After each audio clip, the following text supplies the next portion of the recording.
دیکھیں عشاء کے بعد تہجد کسی بھی وقت پڑھی جا سکتی ہے، لیکن سب سے زیادہ فضیلت والا وقت رات کا آخری تہائی حصہ ہے۔ یعنی عشاء کے بعد اور صبح صادق کے ٹائم کو 3 حصوں میں ڈیوائیڈ کر دیں برابر برابر، تو جو آخری تہائی ہوگا وہ سب سے بہتر وقت ہے تہجد کا۔ تو وہ نہیں ہو سکتا تو کبھی بھی سونے کے بعد اٹھ کے تہجد پڑھ سکتے ہیں، آدھی رات کو بھی بہتر ہے کہ نیند لیں، سونے کے بعد اٹھنا یہ تہجد کا افضل وقت ہے، اور اس کی بھی توفیق نہیں ملتی تو سونے سے پہلے بھی پڑھی جا سکتی ہے، لیکن سب سے افضل ہے آخری حصہ۔ پھر چلو آخری میں نہیں پڑھتے لیکن تھوڑی نیند لینے کے بعد اٹھ کے پڑھ لیتے ہیں، یہ بھی غنیمت ہے۔ یہ بھی نہیں ہوتا چلو عشاء کے بعد پڑھ لو۔ رات کے آخری حصے میں تہجد پڑھیں یا دعا کریں۔ رات کے آخری حصے میں تہجد کی نماز پڑھنا سب سے افضل بتایا گیا ہے، تو اگر فجر کی نماز سے 1 گھنٹہ پہلے تہجد کی نماز شروع کی جائے، پھر کچھ دیر تک درود شریف پڑھنے کے بعد دعا کی جائے، تو کیا یہ نماز پڑھنے اور دعا کی قبولیت کے لیے بہترین وقت ہوگا؟ حبیب انڈیا سے جی، سب سے بہترین وقت رات کا آخری حصہ ہی ہے، تہجد کا بھی اور دعا کا بھی۔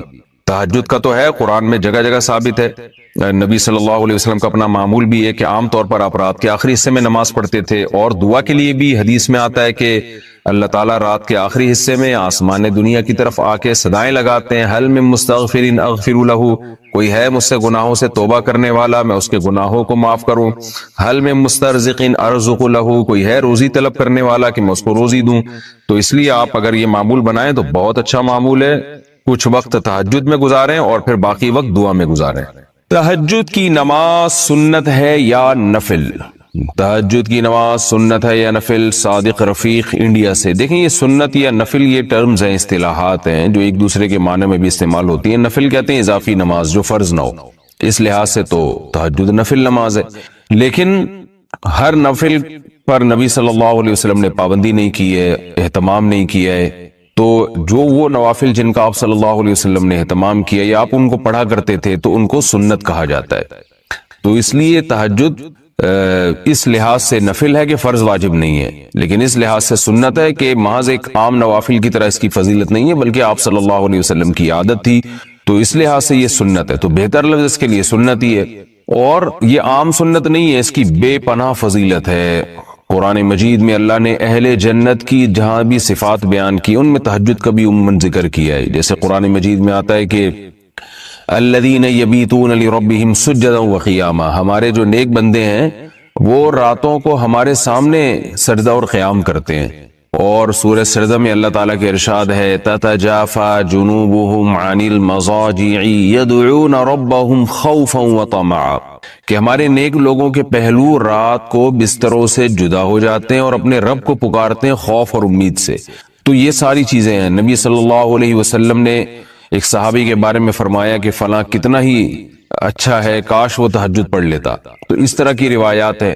تو آپ صلی اللہ علیہ وسلم نے عبداللہ بن عمر کے بارے میں فرمایا، ان کو وصیت کی، ان کے بارے میں صحابی سے فرمایا کہ یہ تہجد کا اہتمام کرے تو کیا ہی خوب ہے۔ عبداللہ بن عمر فرماتے ہیں اس کے بعد سے میں نے کبھی تہجد نہیں چھوڑی ہے۔ تو ایسی بہت ساری روایات ملتی ہیں۔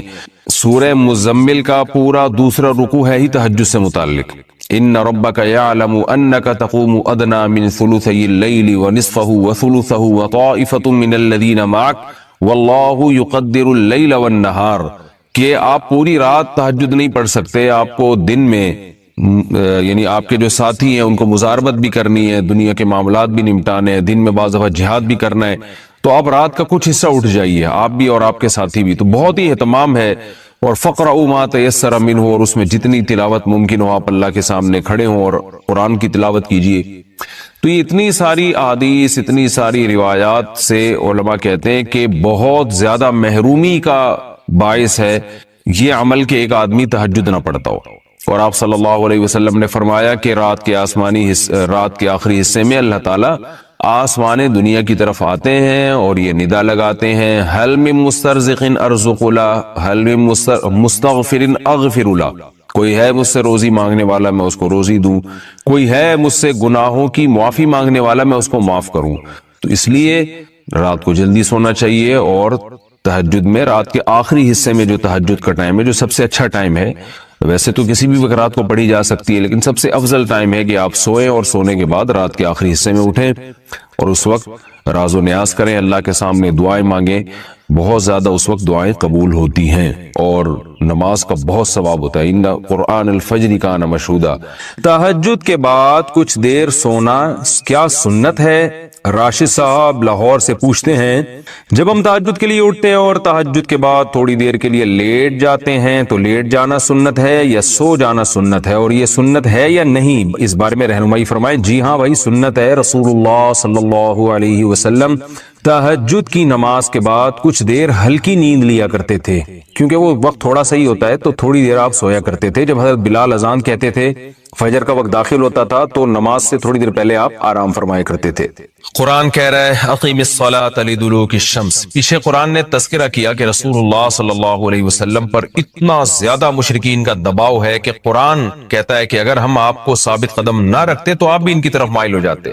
تو ظاہر ہے بہت سخت دباؤ اور جبر ہے آپ کے اوپر، تو ایسے موقع پہ ایسا کام کرنے کی ضرورت ہے جس سے آپ کو ثابت قدمی ملے اور اللہ کا قرب حاصل ہو.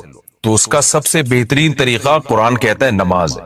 یعنی اے نبی صلی اللہ علیہ وسلم، آپ نماز کو مضبوطی سے تھامیے تاکہ آپ کو ثابت قدمی ملے، آپ کو اللہ کا قرب ملے. کیونکہ جس اللہ کے لیے کام کیا جا رہا ہے نا، جب تک اس اللہ سے رشتہ مضبوط نہیں ہوگا تو اس کام میں آپ ثابت قدم نہیں رہ سکتے. اور اللہ سے رشتہ مضبوط کرنے کا سب سے بڑا ذریعہ نماز ہے. اس لیے قرآن کہتا ہے اقیم الصلاۃ، آپ نماز قائم کیجئے لدلوک الشمس، سورج کے ڈھلنے کے وقت. سورج کب ڈھلتا ہے؟ جب بالکل بلندی پہ جا کے ڈھلنا شروع ہوتا ہے تو ظہر کا وقت شروع ہوتا ہے. الی غسق اللیل، رات کے اندھیروں تک. یعنی اس میں 4 نمازیں آ گئیں. سورج جب ڈھلتا ہے نا، بالکل بلندی پر ہوتا ہے، تھوڑا سا ڈھلتا ہے ظہر کا وقت، مزید ڈھلان پیدا ہوتی ہے عصر کا وقت، مزید ڈھلتا ہے مغرب کا وقت، اور پھر الی غسق اللیل، سورج تو غائب ہو جاتا ہے مغرب کے بعد، پھر رات کے اندھیرے میں یعنی عشاء کا وقت. وقرآن الفجر، اور فجر کے وقت میں، فجر کی تلاوت کے وقت میں. تو قرآن میں اشارہ کر دیا کہ اصل تلاوت کا وقت ہے ہی فجر کا. آج بعض اماموں کو ہم نے دیکھا فجر میں بڑی مختصر تلاوت کرتے ہیں، یہ بالکل غلط ہے.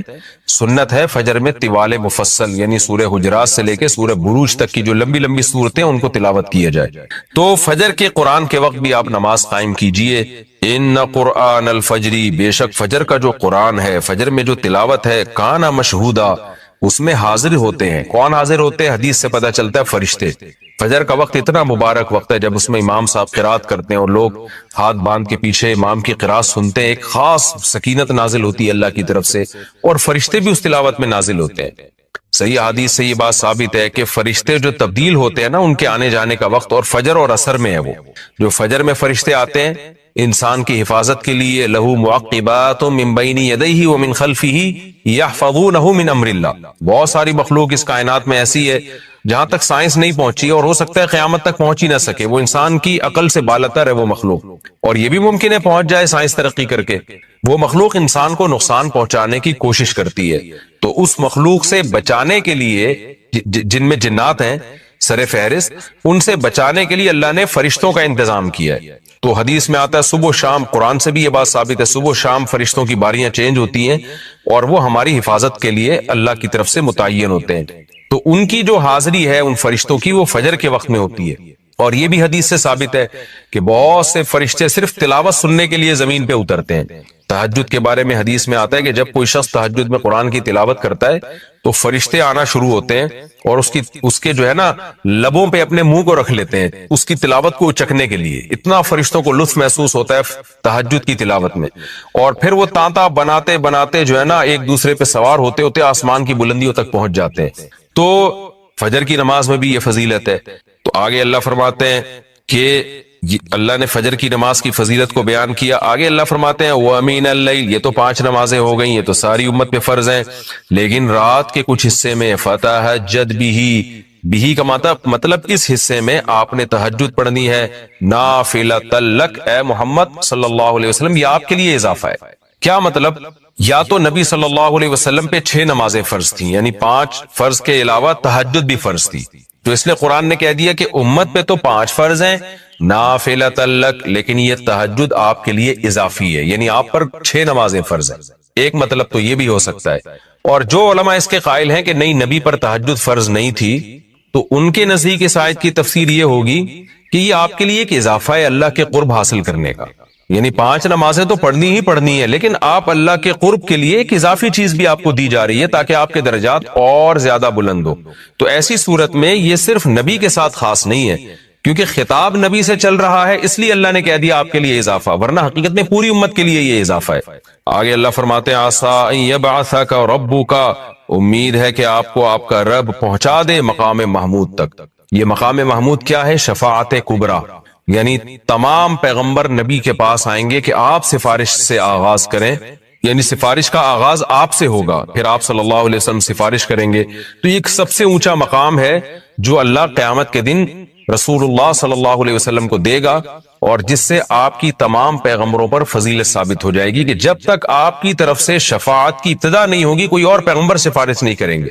تو اللہ نبی صلی اللہ علیہ وسلم کو تسلیاں دے رہا ہے کہ یہ مشرکین کا جو آپ کے اوپر بے پناہ دباؤ ہے، جبر ہے، آپ اس میں تسلی رکھیے، آپ نماز قائم کریں اور تہجد کی پابندی کریں، اللہ نے آپ کو بہت بڑا آگے چل کے مقام دینا ہے۔ تو چونکہ نبی صلی اللہ علیہ وسلم بھی بشر تھے نا، مشرکین کے دباؤ کی وجہ سے آپ بھی ایک پریشانی میں آتے تھے، تو اس لیے اللہ آپ کو ثابت قدم رکھنے کے لیے آپ صلی اللہ علیہ وسلم کو یہ خوشخبریاں سنا رہا ہے کہ آپ نے اپنا اس عمل کو فوکس کرنا ہے، نماز اور تہجد کو، تاکہ آپ کا اللہ سے قرب رہے، اور اللہ آپ کو خوشخبری دے رہا ہے کہ امید ہے آپ کا رب آپ کو بہت بڑے مقام تک پہنچا دے۔ رہا مسئلہ مشرکین کی دھمکیوں کا کہ یہ پوری کوشش کر رہے ہیں کہ آپ کو مکہ سے نکال دیں، تو ہم نے تو بتا دیا کہ یہ خود بھی نہیں پنپ پائیں گے، لیکن آپ نے اللہ سے کیا دعا مانگنی ہے؟ وَقُلْ رَبِّ، کہہ دیجئے اے میرے رب، ادخلنی مدخل صدق، مجھے مکہ میں داخل کیجئے مرغوب داخلہ، اچھا داخلہ، اور مجھے مکہ سے نکالیے بھی اچھے طریقے سے، یعنی اچھا نکلنا ہو میرا، ایسا نکلنا جس کے نتائج اچھے ہوں۔ اس میں اشارہ ہے کہ آپ صلی اللہ علیہ وسلم کو مکہ سے نکالنے پر مجبور کیا جائے گا، اور ایک وقت آئے گا کہ آپ مکہ سے نکلیں گے۔ تو اللہ اپنے حبیب صلی اللہ علیہ وسلم کو پہلے سے دعا سکھا رہے ہیں کہ آپ اللہ سے دعا مانگے، اللہ جب میں نکلوں تو میرا داخلہ بھی اچھے طریقے سے ہو اور میرا نکلنا بھی اچھے طریقے سے ہو، یعنی پسندیدہ نکلنا ہو۔ سوال پیدا ہوتا ہے نکلنے کا عمل تو پہلے ہے اور مکہ میں داخلے کا عمل بعد میں، تو نکلنے کا تذکرہ پہلے ہونا چاہیے کہ اللہ مکہ سے مجھے اچھی طریقے سے نکال، اور مکہ میں مجھے داخل بھی اچھے طریقے سے کرنا، تو داخلے کا تذکرہ پہلے کیوں؟ تو اس میں بلاغت کا ایک نقطہ ہے کہ پیغمبر کا بنیادی مقصد وہ ہدف ہے جو پیغمبر دنیا میں لے کے آئے ہیں، تو اس کی آغاز تو مکہ سے کرنا ہے جس میں آپ کو بھیجا گیا، جو ابراہیم علیہ السلام کا شہر ہے، جہاں بیت اللہ ہے، اسلام کا مرکز تو اس جگہ سے بننا ہے، تو اس جگہ سے اگر نکالنا ہی مقصد ہے تو یہ جگہ تو رہ گئی نا پھر جو ابراہیم علیہ السلام کا مرکز اور ابراہیم علیہ السلام کی دعائیں تھی، تو اس لیے اصل مقصد تو یہ کہ مکہ میں داخل میں اچھے طریقے سے ہوں، جو پیغمبر کا مقصد تھا دنیا میں آنے کا، مکہ فتح کر کے داخل ہوں، یہاں مجھے غلبہ ملے، اور یہاں میرا جب داخلہ ہو تو ایسا داخلہ جس کو میں پسند کروں۔ یہ جو ابھی میں مکہ میں کہیں سفر سے جا کے واپس آتا ہوں، یہ داخلہ وہ داخلہ نہیں ہے جو میں چاہتا ہوں۔ تو چونکہ مکہ سے نکلنا مقصد نہیں ہے، نکالا اس لیے جا رہا ہے تاکہ داخلہ ایک طاقت کے ساتھ ہو اور اچھے طریقے سے داخلہ ہو، اس لیے اس داخلے کا تذکرہ پہلے کیا جا رہا ہے۔ ہاں وہ داخلہ اس وقت تک ممکن نہیں ہے جب تک مکہ سے ایک دفعہ آپ کا خروج نہ ہو، تاکہ مدینہ میں ریاست بنے اور آپ 10,000 کا لشکر لے کر فاتحانہ انداز سے مکہ میں داخل ہوں، اور جس مقصد کے لیے اللہ نے آپ کو بھیجا تھا وہ مقصد پورا ہو۔ تو وہ مقصد نکلے بغیر پورا ہو نہیں سکتا، اس لیے نکلنے کا تذکرہ کر دیا، ورنہ اصل مقصد تو یہ ہے کہ اللہ میں مکہ سے نکلنا نہیں چاہتا، میں مکہ میں داخلہ چاہتا ہوں۔ داخلہ ایسا ہونا چاہیے مدخل صدق، سچا مرغوب داخلہ ہونا چاہیے۔ چنانچہ اللہ نے آپ کی دعا قبول کی، اور جب نبی مکہ میں داخل ہوئے نکلنے کے بعد تو کیسا بہترین آپ نے کا داخلہ ہوا کہ 10,000 کا لشکر لے کر آپ گئے، اور مشرکین مکہ آپ سے معافی کی بھیک مانگ رہے تھے۔ تو یہ مکی آیتیں اس وقت تو ظلم کے پہاڑ توڑے جا رہے تھے، لیکن پیغمبر سے اس طرح کی دعائیں کروائی جا رہی تھی، وَأَخْرِجْنِي مُخْرَجَ صِدْقٍ، اور اللہ مرغوب نکلنا ہو، یعنی جب میں نکلوں تو بھی میرا اچھا ٹھکانہ ہو۔ چنانچہ آپ کا نکلنا بھی بڑا اچھا ہوا کہ پورا مدینہ آپ کے استقبال میں کھڑا ہوا تھا، اور طلع البدر علینا من ثنیۃ الوداع، یہ جو ترانے ہیں یہ مدینہ کی بچیاں آپ کے استقبال میں پڑھ رہی تھی۔ تو آپ کا نکلنا بھی اچھا ہوا، یعنی مدینہ میں داخلہ جو مکہ سے نکل کے، اور پھر جو مکہ میں آنا وہ تو اس سے بھی زیادہ عزت اور شان کے ساتھ ہوا۔ وَاجْعَلْ لِي مِن لَّدُنْكَ سُلْطَانًا نَصِيرًا، اور اللہ تو بنا دے میرے لیے اپنے پاس سے زبردست طاقت جس میں میری مدد ہو، غلبہ دے دے مجھے مشرکین پر۔ یہ بھی مستقبل کی دعا ہے جو ان حالات میں نبی سے منگوائی جا رہی ہے، اور اللہ نے آپ کی ساری دعاؤں کو قبول کیا۔ سلطان نصیر بھی دے دیا آپ کو، غلبہ بھی دے دیا مکہ پہ، ایسا غلبہ جس میں اللہ کی مدد تھی، اور وہ کمزور غلبہ نہیں تھا۔ طاقتور غلبے کو سلطان کہا جاتا ہے۔ اور مدینہ میں جانا بھی آپ کا پسندیدہ ہوا، اور مکہ میں آنا بھی آپ کا پسندیدہ ہوا۔ اور اے نبی آپ یہ بھی کہہ دیجئے جاء الحق، حق آ چکا ہے، وزہق الباطل، اور باطل فنا ہو چکا ہے۔ حالانکہ جس وقت یہ دعا منگوائی جا رہی تھی باطل فنا نہیں ہوا تھا، لیکن ماضی سے جب کسی چیز کو تعبیر کیا جاتا ہے تو یہ بتانے کے لیے گویا یہ کام ہو چکا ہے، حالانکہ ہوا نہیں، ہوگا، لیکن نبی کی زبان سے نکلوایا جا رہا ہے کہ آپ مشرکین میں اعلان کر دیں کہ بس یہ کام ہو چکا ہے، حق آ گیا، باطل ختم۔ اور یعنی ہوگا تو فیوچر میں، لیکن گویا ابھی ہو چکا ہے۔ اتنا یقینی ہے کہ میں تمہیں اس کی پہلے سے خبر دے چکا ہوں کہ باطل اب پنپنے نہیں پائے گا، کیونکہ حق اب آ چکا ہے۔ ان الباطل کان زہوقا، اور باطل تو ہے ہی فنا ہونے والی چیز، جب حق آتا ہے تو باطل فنا ہو جاتا ہے۔ نبی صلی اللہ علیہ وسلم جب مکہ مکرمہ میں داخل ہوئے نا، تو آپ بتوں کو چھڑیوں سے گراتے تھے، چھڑی سے مکہ میں داخل ہو کے 360 بت کو ایک ایک کر کے چھڑی مارتے تھے، اور وہ بت الٹے لڑکتے تھے۔ تو آپ اس موقع پر یہ آیت پڑھ رہے تھے کہ جاء الحق وزہق الباطل ان الباطل کان زہوقا۔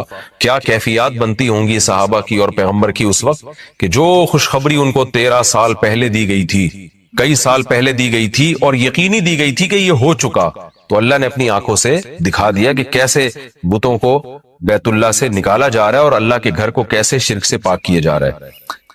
وَنُنَزِّلُ مِنَ الْقُرْآنِ مَا هُوَ شِفَاءٌ وَرَحْمَةٌ لِّلْمُؤْمِنِينَ، اور قرآن کہہ رہے ہیں ہم قرآن نازل کرتے ہیں جس میں مومنین کے لیے شفا ہے، یعنی اے نبی آپ کی تسلی کے لیے اور بھی ہم بتائیں آپ کو کہ ہم یہ جو آیتیں نازل کر رہے ہیں نا، اس میں مومنین کو بھی شفا مل رہی ہے، ان کی اصلاح ہو رہی ہے شرک سے اور برے عقیدوں سے، اور مسلمانوں کے لیے یہ رحمت ہے، ان کو تسلیاں بھی مل رہی ہیں۔ وَلَا يَزِيدُ الظَّالِمِينَ إِلَّا خَسَارًا، اور ظالمین کے خسارے میں اضافہ ہو رہا ہے، کیونکہ ظالمین اس پر عمل نہیں کر رہے، حجت تمام ہو رہی ہے۔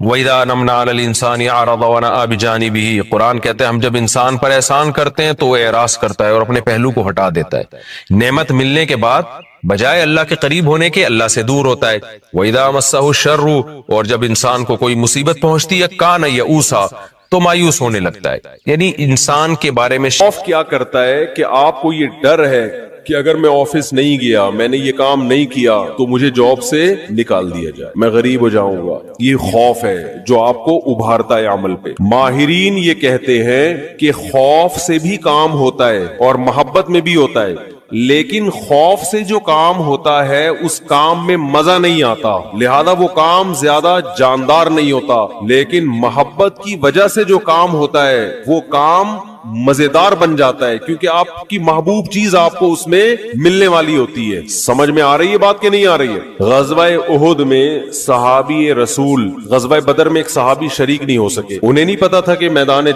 جنگ کا میدان قائم ہو جائے گا اور یہ ہوگا اور وہ ہوگا، انہیں نہیں پتا تھا۔ جب مسلمانوں کو فتح ہوئی تو انہوں نے منت مانی، منت ہوتی ہے نا، اللہ میرا یہ کام ہو جائے تو میں یہ کروں گا، میرا یہ کام ہو جائے تو میں یہ کروں گا، یہ واجب ہو جاتی ہے، اس لیے منتیں نہیں ماننی چاہیے۔ لوگ کہتے ہیں نا اللہ میرا فلاں کام ہو گیا تو میں اتنے روزے رکھوں گا، اتنا صدقہ کروں گا، وہ فرض ہو جائے گا آپ کے اوپر، اس لیے ویسے ہی دعا مانگ لیا کریں اللہ سے۔ بعض لوگ اتنی اونچی اونچی منتیں مان لیتے ہیں پھر ان سے پوری ہوتی نہیں ہے۔ تو اسلام میں الفاظ کی بہت ویلیو ہے، اور منت زبان سے ہوتی ہے، صرف دل میں ارادے سے نہیں ہوتی، اس کو عربی میں نظر کہتے ہیں، نظر، اردو میں منت۔ تو ان صحابی کو غزوہ بدر میں شرکت کا موقع نہیں ملا تو انہوں نے منت مانی، نظر مانی کہ اے اللہ اگر دوبارہ کوئی میدان جہاد گرم ہوا تو میں ایسی بہادری سے لڑوں گا، لَيَرَيَنَّ اللَّهُ مَا أَصْنَعُ، اللہ دیکھے گا کہ میں کیا کرتا ہوں۔ بظاہر یہ تکبر والے الفاظ ہیں، بظاہر یہ الفاظ کیا ہیں؟ تکبر والے، کہ اللہ دیکھے گا کہ میں کیا کر کے دکھاتا ہوں۔ لیکن بعض جملے الفاظ کے اعتبار سے تکبر والے ہوتے ہیں مگر حقیقت میں ایک ناز کی کیفیت ہوتی ہے، ناز، کہ اللہ میں وہ کچھ کروں گا کہ تو بھی دیکھے، خوش ہو جائے گا، تو ایسا کر کے دکھاؤں گا بہادری۔ جب غزوہ احد میں مسلمانوں کے قدم اکھڑے ہیں، ان صحابی کو اللہ سے کیا ہوا وعدہ یاد آیا کہ میں نے اللہ سے معاہدہ کیا تھا کہ اللہ میں ایسے بہادری کے جوہر دکھاؤں گا کہ تو دیکھے گا کہ میں کیا کر رہا ہوں۔ تو یہ کیا کر رہے تھے؟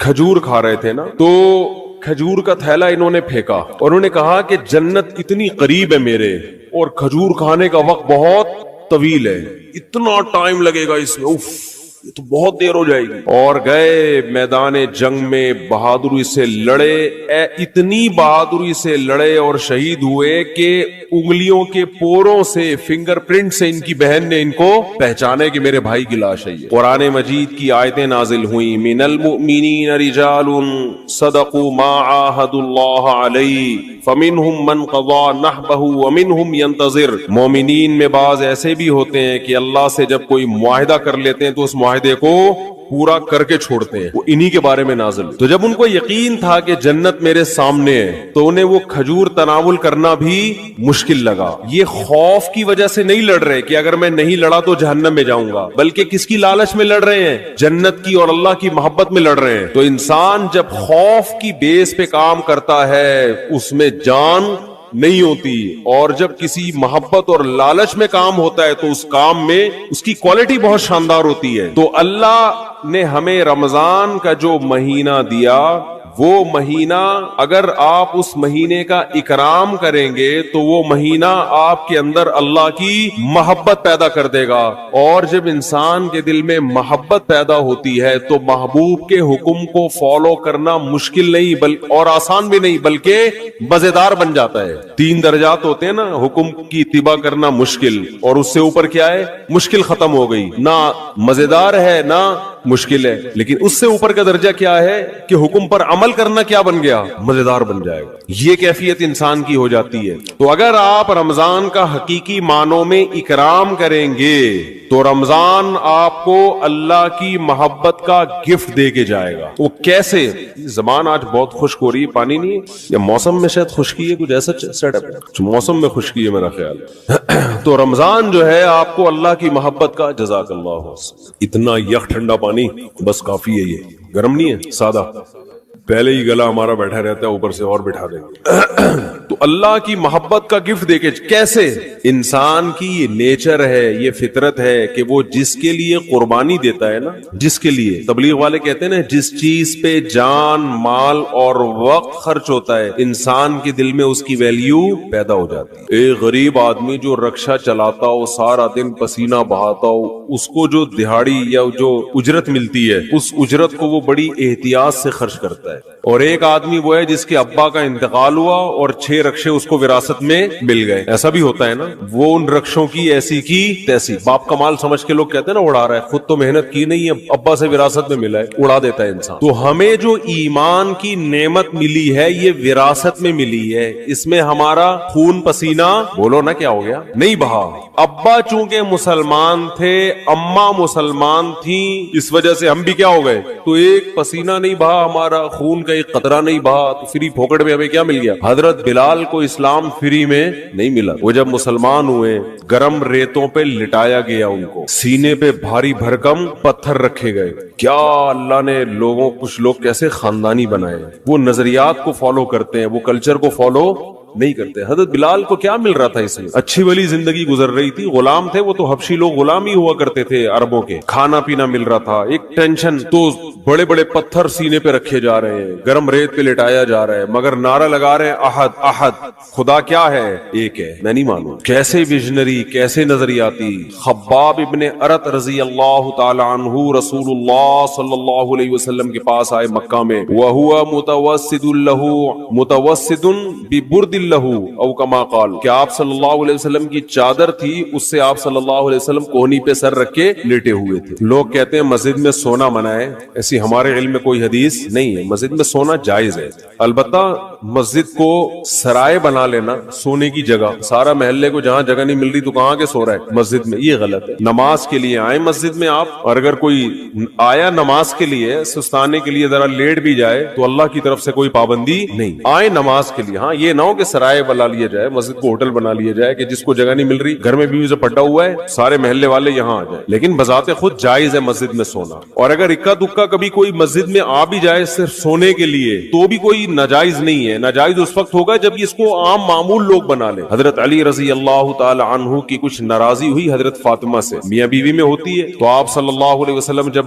گھر گئے حضرت فاطمہ سے ملے, پتا چلا بھئی کچھ ناراضی ہوئی ہے, اور حضرت علی مسجد چلے گئے. تو وہاں حضرت علی مٹی میں لیٹے ہوئے تھے, آرام کر رہے تھے. اسی پہ آپ صلی اللہ علیہ وسلم نے فرمایا یا ابا تراب, اے مٹی والے. تو اسی کے بعد حضرت علی اپنی کنیت کیا کہتے تھے؟ ابو تراب. تو اس سے پتا چلتا ہے کہ اگر کوئی مسجد میں آ کے لیٹ جائے تو اللہ کی طرف سے کوئی پابندی نہیں ہے, لیکن یہ ضرور ہے کہ لوگ اس کو سنو کے سارے محلے والے لیٹے ہوئے یا لیٹنے کی جگہ ہی بنا لی. کبھی کبھار ہو جاتا ہے انسان سے. مسجد والے بعض دفعہ بہت سختی کرتے ہیں. اب سفر میں جب ہم چلتے ہیں, نمازیں پڑھتے ہیں سفر کے دوران, بعض دفعہ انسان 2 رکعت پڑھی ظہر کی, تھوڑا سستانے کے لیے لیٹ گیا تو کوئی ڈنڈا لے کے کھڑا ہوا ہوتا ہے, پھر گالیاں بھی دے رہے ہوتے ہیں. وہی واقعہ پھر یاد آتا ہے مجھے, ایک آدمی کی بھینس مسجد میں آ گئی تو مولوی صاحب پکڑ کے ڈنڈے سے مارنے لگے. تو دیہاتی جس کی بھینس تھی وہ بھاگتا ہوا آیا, کہہ رہا ہے مولوی صاحب بے زبان جانور ہے, اس کو مار رہے ہو, کبھی مجھے دیکھا آپ نے مسجد میں؟ یہ تو بے عقل بے زبان ہے, غلطی سے مسجد میں آ گیا, اس کو کیوں مار رہے ہو؟ میں آؤں عقل مند ہوں, مجھے مارو تو سمجھ میں بھی آتا ہے, اس بیچارے کو کیوں مارے, اس کے کیا قصور ہے؟ تو ایسا مسجدوں کا ماحول بنا لیا کہ کوئی آئے نہیں مسجد میں, تو اتنی سختی نہ کریں.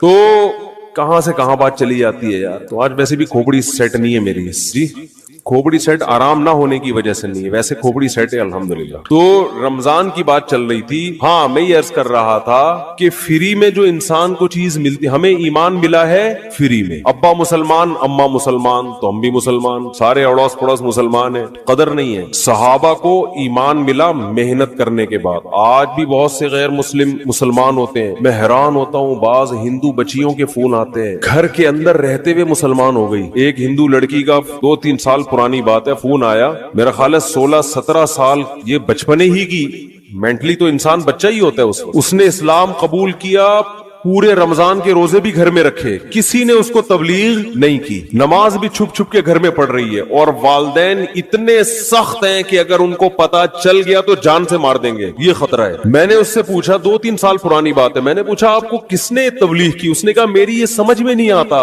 کہ ہمارے والدین پتھر کی بنی ہوئی مورتیوں کو کیوں پوجتے ہیں, ان میں کیا رکھا ہوا ہے؟ صبح مٹھائی رکھ کے جائیں گے, شام کو بھی وہ مٹھائی ویسی کی ویسے. جو بھگوان مٹھائی نہ کھا سکے وہ ہماری حاجت روائی مشکل کشائی کہاں سے کرے گا؟ اتنے بڑے بڑے عقل مندوں کو یہ بات سمجھ میں نہیں آ رہی. ایک 15-16 سال کی بچی کو یہ بات سمجھ میں آ گئی, اس کی کھوپڑی میں آ گئی یہ بات. کہہ رہی پھر میں نے ویڈیوز دیکھی یوٹیوب پہ علماء کی, اور وہ پھر اللہ نے اس کو ہدایت دی, تو وہ وہیں اس نے کلمہ پڑھا, وہیں مسلمان ہوئی, کسی کو نہیں بتایا کیونکہ مار دیں گے اس کو. چھپ کے نمازیں پڑھ رہی, ایسے بہت ہیں, ایک نہیں ہے. تو یہ وہ لوگ ہیں جن کی اسلام پر کچھ خرچ ہوا ہے, محنت ہوئی ہے. ہمیں اسلام ملا ہے فری میں, قربانی نہیں ہے. تو اللہ رمضان کے ذریعے, حج کے ذریعے, قربانی کے ذریعے, مختلف عبادتوں کے ذریعے ہم سے قربانی دلواتے ہیں کہ کچھ کرنا پڑے گا. سورہ عنکبوت میں اللہ نے کیا فرمایا کہ تم یہ سمجھتے ہو کہ تم جنت میں داخل ہو جاؤ گے, وَهُمْ لَا يُفْتَنُونَ, تمہیں آزمایا نہیں جائے گا, ایسا نہیں ہو سکتا, اللہ آزمائے گا. تو آزمانے کے طریقے نماز بھی ہیں, آزمانے کے طریقوں میں زکات, صدقات و خیرات بھی ہے. آزمانوں کے طریقے میں ایک طریقہ کیا ہے؟ رمضان بھی ہے. تو یہ وہ مہینہ ہے جس کا آپ اگر اکرام کریں گے تو یہ آپ کے دل میں جانے سے پہلے پہلے اللہ کی محبت کی چنگاری بھڑکا کر چلا جائے گا. اور جب اللہ کی محبت کی چنگاری بھڑکے گی دل کے اندر تو آپ کے لیے عمل کرنا مشکل نہیں, آسان نہیں, بلکہ مزیدار ہو جائے گا. کیونکہ محبوب کی خاطر قربانی دینے میں انسان کو مزہ آتا ہے, بشرطے کہ اس کو پتا ہو کہ میرا محبوب مجھے دیکھ رہا ہے, اس کو یہ پتا ہو. کیسی مسلمانوں کی ترتیب دائیں بائیں ہو جاتی ہے, سب پوری دنیا میں ایک ہلچل مچ جاتی ہے. تو رمضان کا اکرام کیسے کرنا ہے, اس میں 2-4 چیزیں میں آپ کو بتا کے بس بیان کو آج میں ختم کرتا ہوں. سب سے پہلا تو ہے فرض روزے.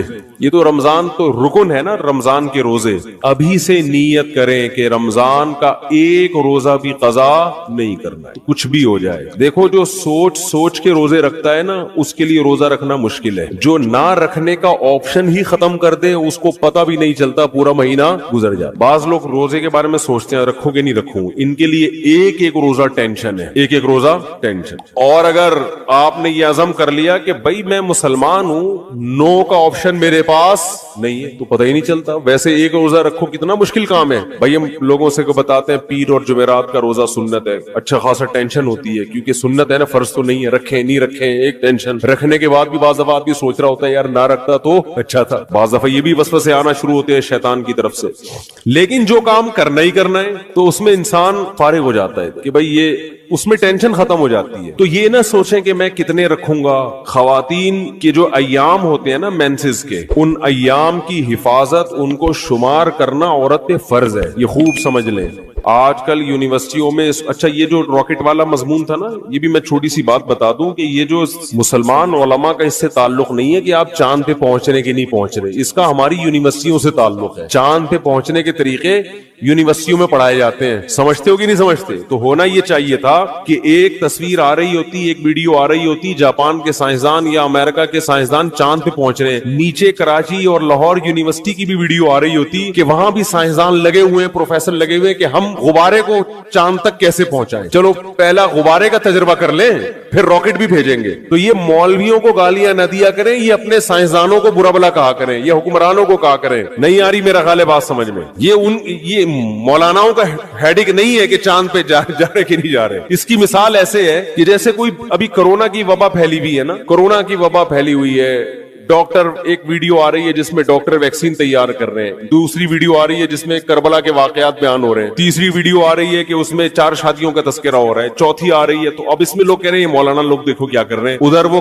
کرونا کی ویکسین تیار کر رہے ہیں اور ادھر مولانا لوگ کیا کیا الٹی باتیں کر رہے ہیں. تو بھائی وہ جو ویڈیو, اس میں ایک ویڈیو ایسی بھی آنی چاہیے کہ ہمارے ڈاکٹر بیٹھے ہوئے ہیں کورونا کی ویکسین بنانے کے لیے. تو ہمارے ڈاکٹروں کی سرے سے کوئی ویڈیو آ ہی نہیں رہی ہے, تو پھر یہی ہوگا کہ کیلے کا رخ قبلے کی طرف ہے کہ نہیں ہے. پھر تو یہی ہوگا نا کچھ. بھائی فیس بک والے کو کچھ تو چلانا ہے نا ویورز بڑھانے کے لیے, تو اس کو ہمارے سائنسدان مل ہی نہیں رہے, کوئی دھماکے کرتے ہوئے, کوئی راکٹ بھیجتے ہوئے, تو پھر وہ 4 شادیوں کی ویڈیو چلائے گا اور کیا کرے گا وہ. تو یہ مولاناؤں کی ٹینشن نہیں ہے بھائی, یہ ہماری یونیورسٹیوں کا جو نظام تعلیم اور ہمارے حکمرانوں کی کرپشن, انہوں نے ملک کو کھنڈرات میں دھکیل دیا ہے. میں تو کہتا ہوں جو فیس بک پہ ویڈیوز ڈالتے ہیں نا, یہ نہ ڈالا کریں کہ کیلے کا رخ قبلے کی طرف ہے کہ نہیں ہے, کیونکہ لوگ کہتے ہیں یہ دیکھو کس چیز میں لگے ہوئے. اصل ویڈیو یہ آنی چاہیے کہ ایک طرف آپ یہ دکھائیں کہ سائنٹسٹ خلائی سیارے بھیج رہے ہیں آسمان میں, وہاں سے چھلانگے مار رہے ہیں, دوسری طرف کراچی کے گٹر کے ڈھکنوں کی تصویریں آنی چاہیے, ڈھکن یہاں کیا ہوئے ہوئے ہیں,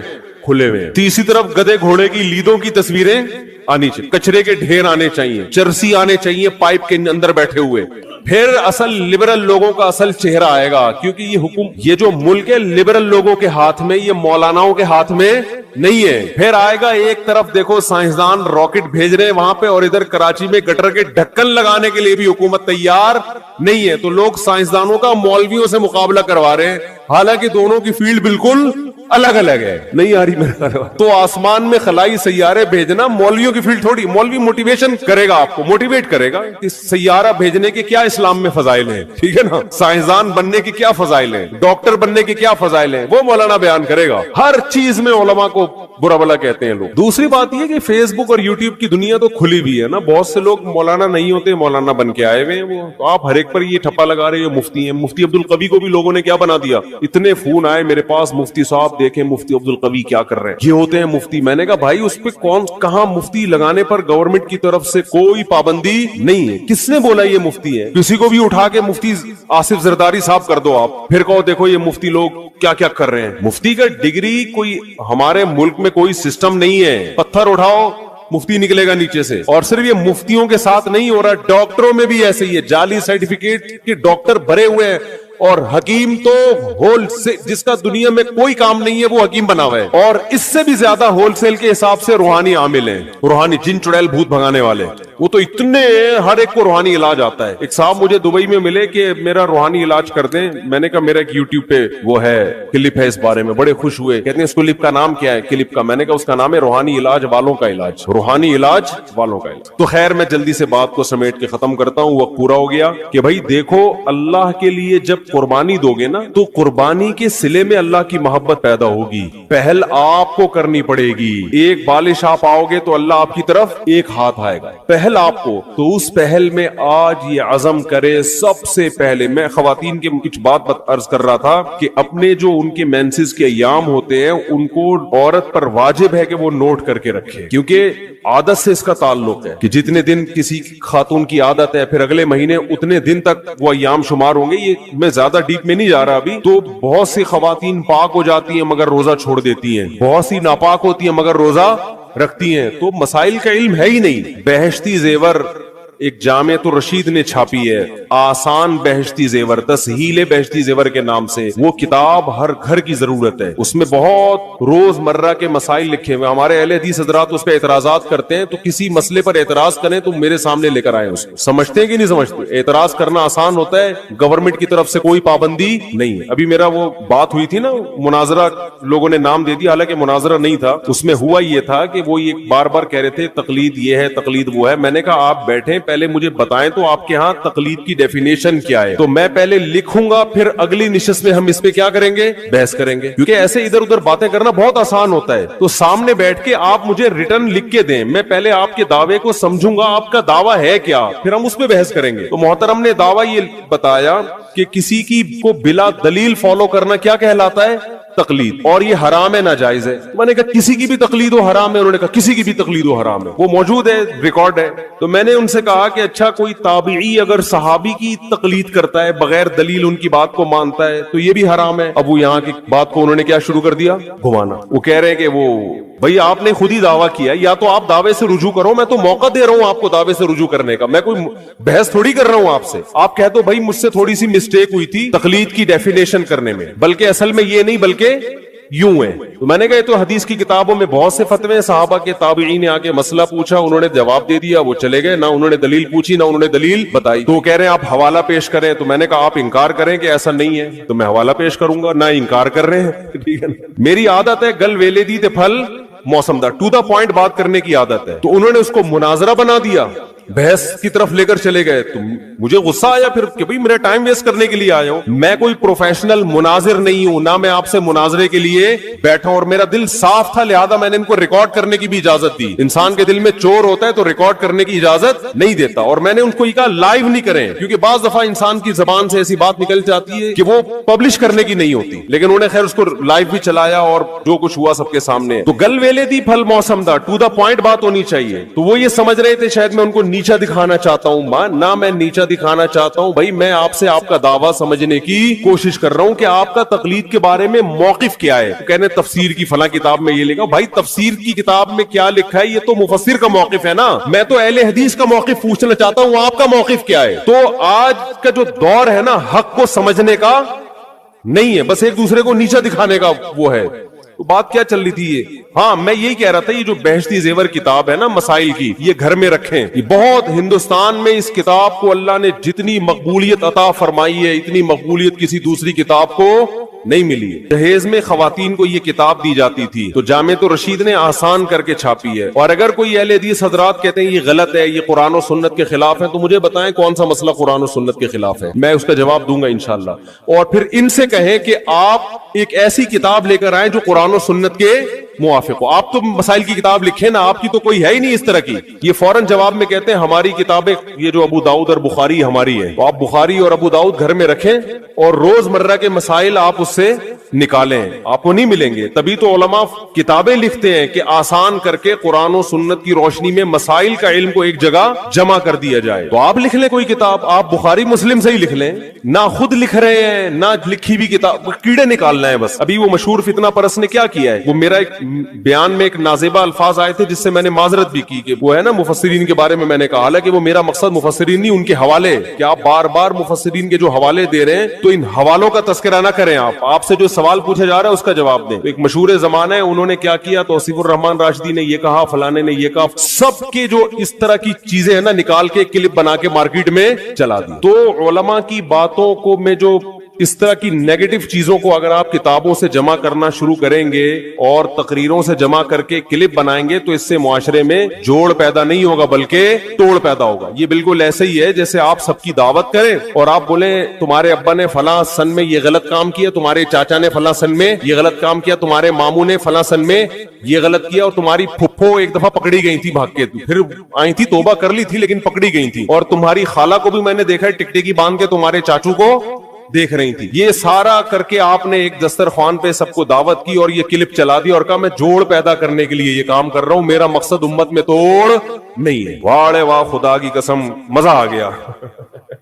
تو بعض لوگوں کا یہ کام ہے، فلاں بزرگ نے اپنی کتاب میں یہ لکھا، فلاں بزرگ نے اپنی کتاب میں یہ لکھا، فلاں بزرگ نے اپنی کتاب میں یہ لکھا، فلاں دیوبندی نے اپنی کتاب میں یہ، فلاں بریلوی نے تقریر میں یہ کہا، فلاں اہل حدیث نے تقریر میں یہ کہا، فلاں نے، اور وہ اتنا ملغوبہ بنا کے سب علماء سے لوگوں کو بدگمان کر کے کہا کہ میرا کام امت میں جوڑ پیدا کرنا ہے، میں فرقہ پرستی اور توڑ کو کبھی پنپنے نہیں دوں گا، خدا کی قسم اس سے بڑا لطیفہ دنیا میں کوئی ہو نہیں سکتا۔ مثبت چیزوں کو ہائی لائٹ کیا جاتا ہے، ہر انسان سے غلطیاں ہوتی ہیں، ہر انسان سے۔ علماء اس بارے میں ایک اصول بیان کرتے ہیں کہ آدمی غلط ہو، آدمی غلط ہو، پھر اگر وہ صحیح بات بھی کرے تو اس کی وجہ سے متاثر مت ہو۔ جیسے غامدی صاحب نے اسلام کا بیڑا غرق کر دیا، دو چار اچھی باتیں بھی کرتے ہیں، وہ جنت جہنم کی بھی تھوڑی سی باتیں کر لیتے ہیں، لیکن ویسے پورا انہوں نے پردہ کے بھی دھجیاں اڑا دی، عدت کے حکام کی دھجیاں اڑا دی، داڑھی کا انکار کر دیا، اور پتہ نہیں کیا کیا۔ دو چار باتیں اچھی کر لیتے ہیں کہ اللہ کا وجود ہے، اللہ کی توحید ہے، ملحدوں کے خلاف تقریریں بھی ان کی ملتی ہیں، اور بعض دفعہ بندہ کیا ہوتا ہے، صحیح ہوتا ہے لیکن اس سے غلطیاں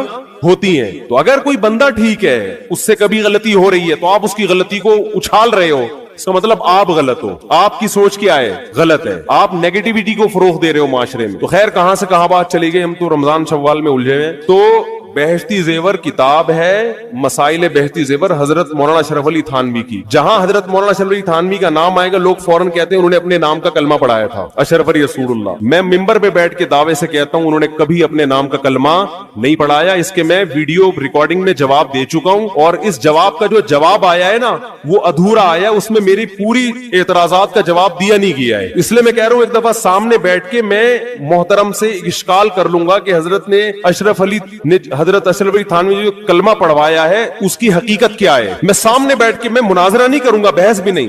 جیسے لوگوں کو اجازت ہوتی ہے نا سوال پڑھنے کی، بھائی محترم کی مجلس میں لوگوں کو اجازت ہے کہ سوال پڑھ کے سناتے ہیں، تو ہمیں بھی تو اجازت دو نا۔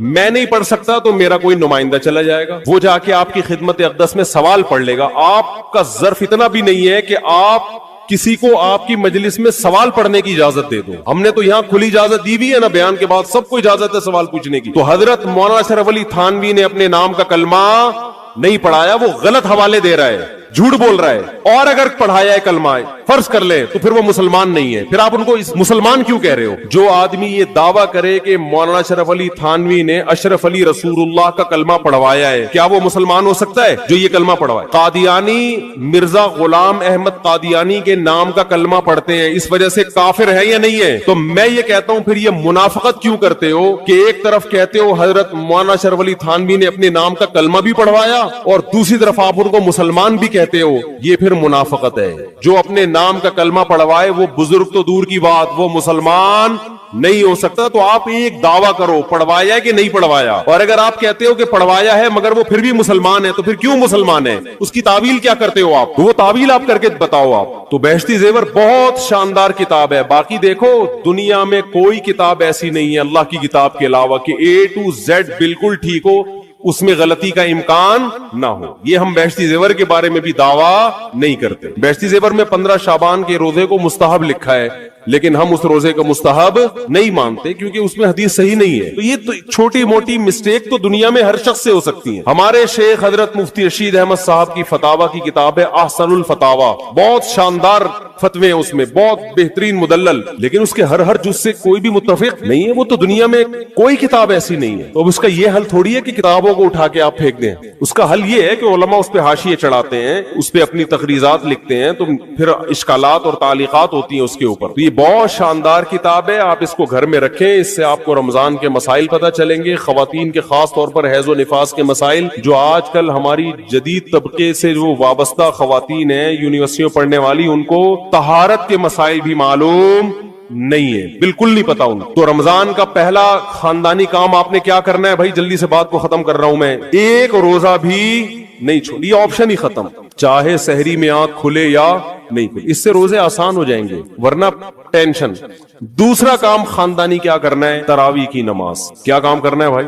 اور تراویح 20 رکعتیں ہیں، 8 رکعتیں، بولو نہیں۔ حضرت عمر سے 2 روایتیں، ایک 8 والی اور ایک 20 والی، کہ حضرت عمر نے کتنی دیکھو نبی صلی اللہ علیہ وسلم نے تراویح کی کتنی رکعتیں پڑھی ہیں، کوئی بے غبار حدیث میں ہمیں اس کا تذکرہ نہیں ملتا، بس اتنا ہے کہ 3 دن پڑھی ہے، بس کتنی پڑھی ہے ہمیں نہیں پتا۔ یہ ہمیں حضرت عمر کے عمل سے پتا چلتا ہے، کیونکہ حضرت عمر بدعتی، بولو نہیں ہو سکتے، کیونکہ انہوں نے جب جماعت سے 20 رکعتیں پڑھائی ہیں حضرت عمر نے، تو اس کا مطلب نبی نے ان 3 دن میں کتنی پڑھی تھی؟ اور ایک ضعیف روایت میں اس کا تذکرہ بھی ہے کہ نبی نے 20 رکعتیں پڑھی ہیں۔ تو ضعیف روایت کی تائید جب خلفائے راشدین کے عمل سے ہو گئی تو وہ ضعیف بھی عملاً کیا بن گئی؟ صحیح بن گئی ہے وہ۔ تو حضرت عمر سے 2 ہیں، 8 بھی اور 20 بھی۔ 8 والی پر امت نے کسی امت نے عمل ہی نہیں کیا، کیونکہ وہ بالاتفاق مضطرب ہونے کی وجہ سے ضعیف ہے، سند کی وجہ سے نہیں بلکہ مضطرب، کیونکہ جو راوی حضرت عمر سے 8 بیان کر رہا ہے وہی کتنی بھی بیان کر رہا ہے؟ 20 بیان کر رہا ہے۔ اور جب ہم صحابہ کے دور میں دیکھتے ہیں تو ہمیں سب جگہ 20 نظر آ رہی ہیں،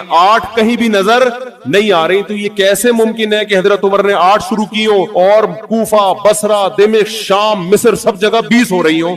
اس سے پتہ چلتا ہے کہ حضرت عمر سے جو 20 والی روایت ہے وہ صحیح ہے، 8 والی صحیح نہیں ہے۔ اور اس کی سب سے بڑی دلیل یہ ہے کہ موطا امام مالک میں ہے 8 رکعتوں والی، جو امام مالک نے نقل کی ہے، لیکن امام مالک خود 8 کا فتویٰ نہیں، وہ خود 20 سے زیادہ کے قائل ہیں، وہ تو 20 کے بھی نہیں 36 کے قائل ہیں۔ تو یہ کیسے ممکن ہے کہ کتاب کا مؤلف 8 والی ذکر کر رہا ہو مگر خود اس روایت کو وہ اس پر عمل نہ کر رہا ہو؟